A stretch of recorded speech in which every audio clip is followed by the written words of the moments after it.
గొడవ అయితే ముద్రబోయిని పిలిపించి మాట్లాడటం, తర్వాత నాటు ఈ పెదకూరపాడులో గొడవ అయితే వాళ్ళతో పిలిచి మాట్లాడడం, ఇక ఈ సెటిల్మెంట్ నియోజకవర్గాల వారీ చేసుకొచ్చేటటువంటి పని చంద్రబాబు చేస్తున్నారంటే ఇక బీజేపీ ఆఫర్ని మనం వల్ల కాదులే అనేసి వీళ్ళిద్దరు కూర్చుని ముందు మూవ్ అవడానికి సిద్ధపడుతున్నారా? పైగా బీజేపీకి పడనటువంటి కమ్యూనిస్టులతో వేదిక పంచుకున్నారు తాజాగా.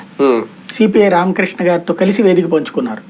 దాన్ని బట్టి చూస్తుంటే ఇక కొత్త alliance Telugu Desam, Janasena, CPI, CPM అంటే కాంగ్రెస్ ని మరి చేర్చుకుంటారో లేదు తెలియదు.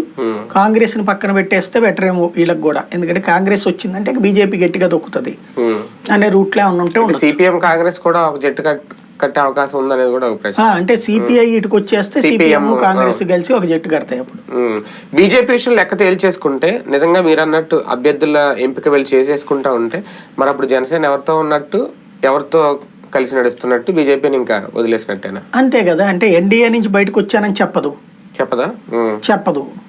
ఇప్పుడు ఎవడైనా సరే ఆవిడ మా ఆవిడ అన్నట్టు నేను వీళ్ళతోనూ పొత్తులో ఉన్నాను, వాళ్ళతోనూ పొత్తులో ఉన్నాను, వాళ్ళిద్దరి మధ్యన పొత్తులు లేవు, అది కొలపడానికి ప్రయత్నిస్తున్నా అంటే ఇప్పుడు ఈయనే వెలవట్లేదు వాళ్ళు.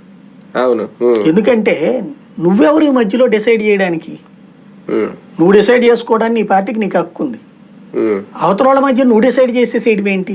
హక్కు ఉంది, అక్కడ ధర్మం తప్పారనే ఒక మాట కూడా అంతే కదా. పచ్చిగా ధర్మం చెప్పారు. ఇక్కడ భారతీయ జనతా పార్టీకి ఒక రకంగా 2019 తర్వాత విలన్ పవన్ కళ్యాణ్, చంద్రబాబుకి హీరో, భారతీయ జనతా పార్టీకి విలన్. ఎందుకంటే 2019, 2020లో ఈయన పొత్తు అనౌన్స్ చేసిన రోజు నుండి ఏ రోజు భారతీయ జనతా పార్టీ ఎదుగుదల